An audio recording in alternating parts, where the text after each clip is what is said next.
नमस्कार, मी अश्विनी. अश्वी रेसिपी मराठीमध्ये सर्वांचं खूप खूप स्वागत आहे. आणि आज आपल्या स्वयंपाकघरामध्ये बनवणार आहोत अगदी वेगळ्या पद्धतीने चण्याच्या डाळीची खीर बनवणार आहोत. आणि ती खीर बनवण्यासाठी काय काय साहित्य लागते ते आपण बघूया. चला तर मग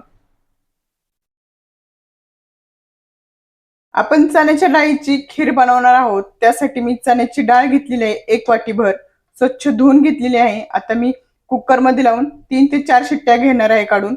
आणि त्याचबरोबर मी घेतलेले आहे एक मोठं नारळ, ओला नारळ घेतलेला आहे, छान असा किसून घेतलेला आहे. आपल्याला त्याचं दूध काढायचं आहे, नारळाचं मिक्सरमध्ये बारीक करून घ्यायचं आहे आणि गाळणीने गाळून घ्यायचे. जे दूध निघन ते आपल्याला खिरीसाठी वापरायचं आहे.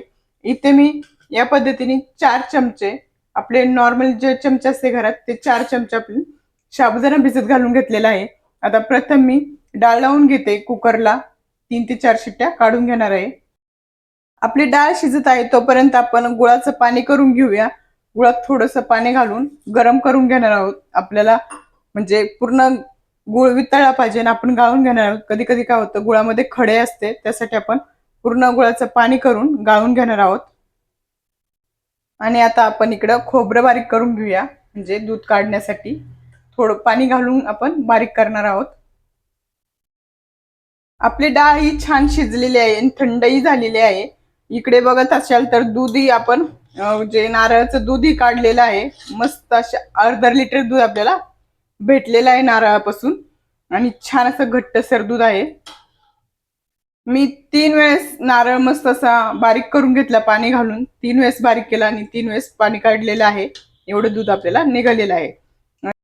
आणि आपला साबुदाणाही छान भिजलेला आहे. जे आपण नारळाचं दूध काढलं होतं, बघू शकता त्याचा असा जो चोथा आहे तो चोथा एवढा निघालेला आहे. मी तो साईडला ठेवून घेतलेला आहे. त्याचा आपण भाजीसाठी वापर करू शकतो किंवा स्वीट बनवण्यासाठी सुद्धा उपयोग करू शकतो. आणि जे आपण गुळाचं पाणी करून घेतलेलं आहे, आता आपण छान गाळून घेणार आहोत गुळाचं पाणी. साधारण मी पावशेर गुळ घेतला होता. तुमच्या आवडीनुसार गुळ गोड किती पाहिजे कमी जास्त करू शकता. डाळ मस्त अशी पॅन मध्ये काढून घेतलेली आहे. आणि आता आपण जे पाणी करून घेतलं होतं गुळाचं ते गाळून घेते. या पद्धतीने जो कचरा वगैरे असेल तो निघून जातो, बघत असाल. आता मस्त एक मिक्स करून घेणार आहे. आणि आपली डाळ शिजलेली आहे म्हणून त्यात साबुदाणा नाही घालणार मी. आपली डाळ छान शिजलेली आहे त्यासाठी मी साबुदाणा वेगळा 2-3 मिनिटं, जास्त नाही 2-3 मिनिटं फक्त शिजवून घेणार आहे. पुन्हा मी डाळीमध्ये घालून घेणार आहे. 2-3 मिनिटांनी आपला साबुदाणाही छान शिजलेला आहे. आता आपण गॅस बंद करून घेतलेला आहे. ज्या पॅन मध्ये आपण डाळ आणि गुळाचं पाणी घालून घेतलं आहे, तो पॅन आता मी गॅसवर ठेवून घेतलेला आहे आणि गॅस चालू केलेला आहे. जे आपण साबुदाणा शिजवून घेतलेला आहे तोही घालून घेतलेला आहे मी, बघू शकता तुम्ही.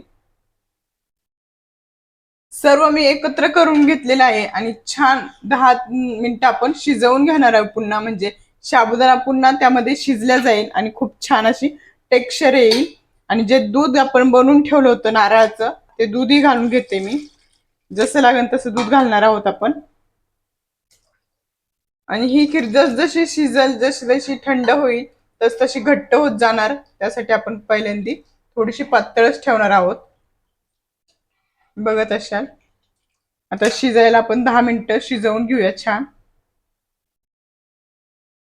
नारळाचं दूध घालून घेतलेलं आहे, थोडस चवीनुसार मीठ घालणार आहोत आता. आणि छान आता 10 मिनिटं शिजवून घेऊया. बघत असाल 10 ते 15 मिनिटांनी आपली खीर मस्त झालेली आहे. आणि बघू शकता त्यात जो साबुदाणा सुद्धा छान असा शिजलेला आहे आणि फुगून असा मस्त वर आलेला आहे.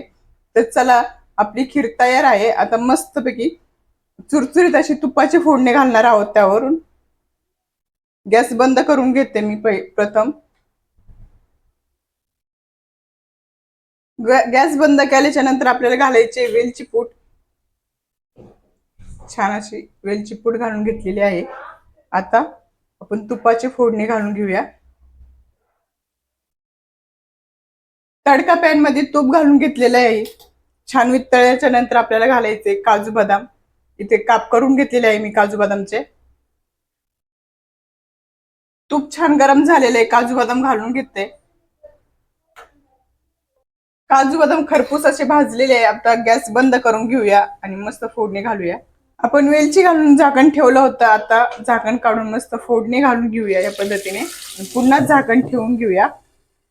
मस्त अशी म्हणजे तुपाचा वेलचीचा मस्त सुगंध असा आपल्या खिरीला लागणार आहे आणि खूप छान अशी खीर लागते ही. बघत असेल आपली खीर मस्तपैकी तयार आहे आणि टेस्टी सुद्धा तेवढीच लागते. नक्की ट्राय करून बघा. व्हिडिओ आवडला असेल तर नक्की आपल्या व्हिडिओला लाईक करा, शेअर करा, चॅनेलला सबस्क्राईब करा. आणि ही खीर कर्नाटकला जेव्हा तुम्ही मंदिरामध्ये जाशाल ना तेव्हा हीच खीर अशी खायला भेटते, खूप टेस्टी लागते. अशाच नवीन रेसिपी संग पुन्हा भेटूया. तोपर्यंत स्वस्त राहा, मस्त राहा, मेन म्हणजे आपले व्हिडिओ बघत राहा. बाय सर्वांना.